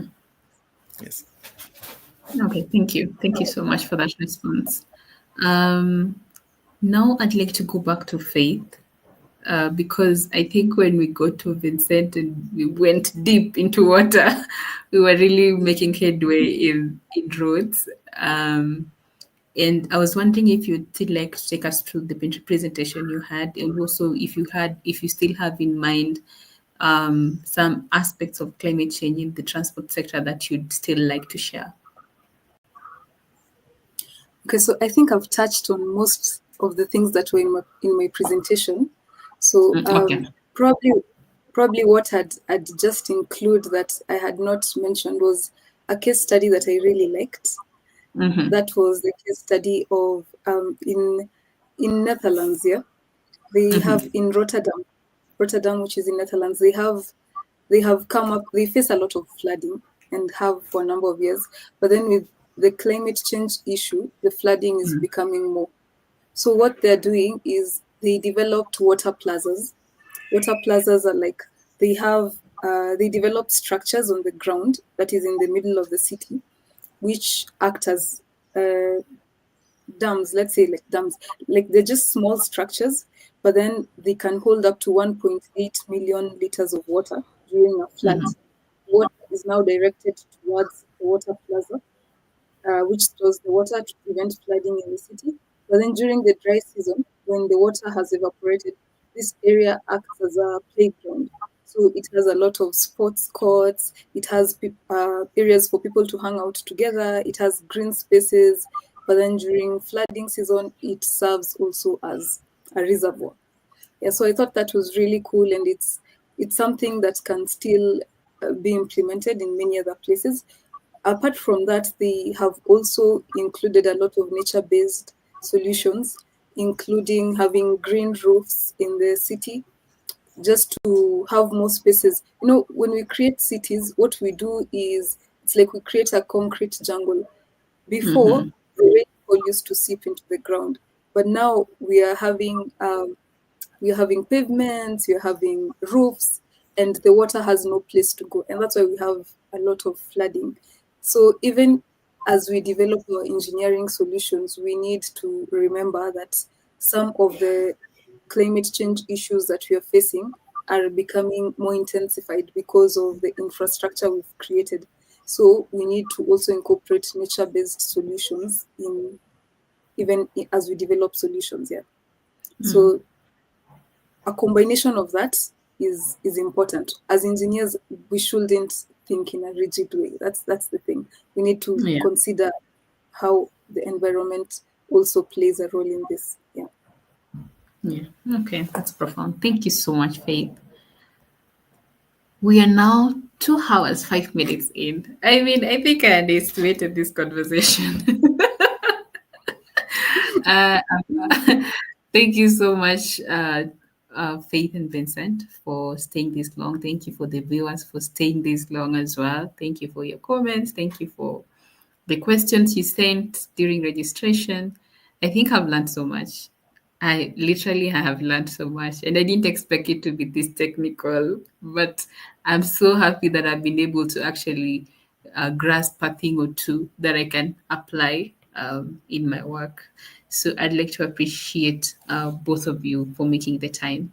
And I think at this point, because we don't have any other questions, apart from one, okay, let me just from Evans, though it's not related to the topic, he's requesting for he's a civil engineering student at Technical University of Mombasa, awaiting his graduation next month and asking for links for internship opportunities in any sector, water, road, structures. So, Evans, thank you for tuning in. We usually share opportunities on Uhandisi Talks LinkedIn page, the ones that we come across, but also Engineer Faith and Engineer Vincent. You can connect with them on LinkedIn as well for any opportunities that they may be having. If they let me know, I'll also find a way to connect you with them. Thank you so much for your question. So now, Faith and Vincent, maybe you can just give your parting shot, and we can close at that point since we have no more questions. We Okay. start with So Faith. maybe I can go first. So my parting shot would be we are currently in a world that is changing with the climate change issues and all that, and therefore even ourselves as engineers we should adapt and change towards that. And this could mean one, we could change our mindset in terms of how we design our infrastructure. Two, we could also adapt our skill sets so that we can improve and change the changing times, stay ahead of the curve. We can do this by learning like what's happening in the world right now, plug into that. We could develop our skills in maybe data science and engineering, so we can manipulate the data we are getting much better. We can learn a bit more about climate. We also need to improve soft skills in terms of communication so we can communicate our technical solutions, and also in terms of systems thinking, so that when we are designing infrastructure, we don't just focus on the infrastructure we are designing, but how it relates to the world around us. Yeah, so my parting shot would be that we, even as we are adapting to the climate change, we also adapt ourselves. And the fact that while we cannot control climate change and all the issues that come with it, we can control how we react to it and how we adapt and engineer for it. Fantastic. I can't believe I have a question for your parting shot. I can't believe this. There is something I had in mind as we were talking, but it slipped my mind because I wanted to Yeah. ask you. I have to say, Faith, something that I noticed about you is like you're so knowledgeable about not just your environment, but what's happening in the whole world. And also in climate resilience, I noticed so much knowledge. Also, Vincent. But I was wondering, because you've told us to change with the change. I was wondering if you like how did you approach this? Because there are two ways of going about this. These things they'll never escape. You'll hear them: sustainability, climate change. There's a time I was talking to engineers about um, timeless skills and telling them that what is it called? It's continuous learning. Like you have to continuously improve yourself. So Mm. in this area of climate, you'll always hear it somewhere. You'll hear the word everywhere. But how from this conversation that we've had with you and Vincent also, I've come to just like it's like it's been brought home. I've come to really understand it because you can just be hearing the word, green Yeah, buildings, climate change, sustainability, but you're like, how does this concern me?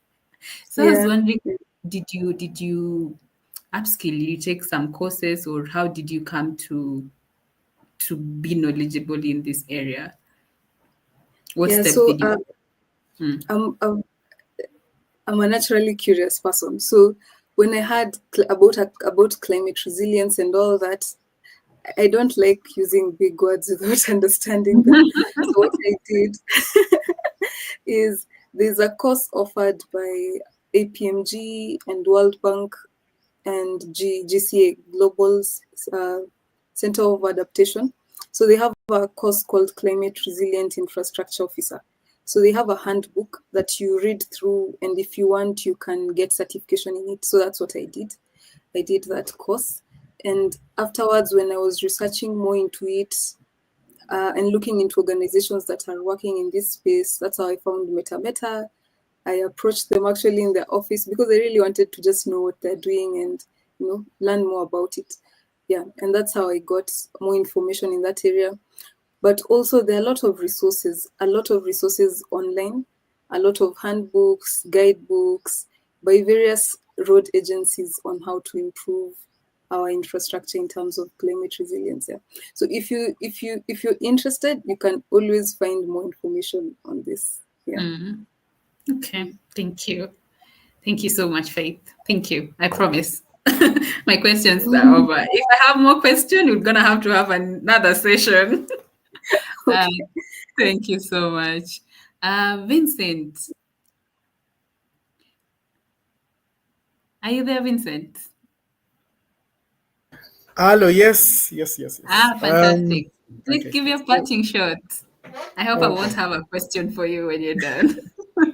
Okay, so for me, I just want to thank you for providing this platform where we can have these conversations. Like I was saying when I started my sort of presentation, is it's not something that was detailed when I was making it, but it was something that I did just to get the conversation started, just to get people talking about these issues. And I think that's what you've been doing with this platform, Uhandisi Talks. So I think if you just continue doing that, you are serving a greater purpose. So thank you for your platform. Thank you so much, Vincent. I have to say something with you is depth. Did you notice that, Faith? He has Yeah. like great depth. Right now he's saying his presentation wasn't detailed. I feel like laughing. What? You're so I can imagine now your version of detailed, Vincent. So I think that's one thing I learned from you, to just have great depth about like whatever you do, to just what you've said, Faith. Don't just use things that really don't understand. Just be curious. I guess that's the point. So I've really learned so much from both of you. Thank you so so so much for making the time. It's I don't know what to Thank say. you for having us. This was amazing. Karibu sana. Sorry, we have a comment. Can we get the social handles for the guests? You can find me on LinkedIn, Faith Ego. Okay. Vincent? Yes, same for me. You can find me on, you can connect on LinkedIn, Vincent Pfumo. That is PFUMO for the surname. Fantastic. Thank you so much, both. Thank you so much, our viewers. And see you next time. This was on DC Talks, and I was your host, Marian Golda. Bye bye.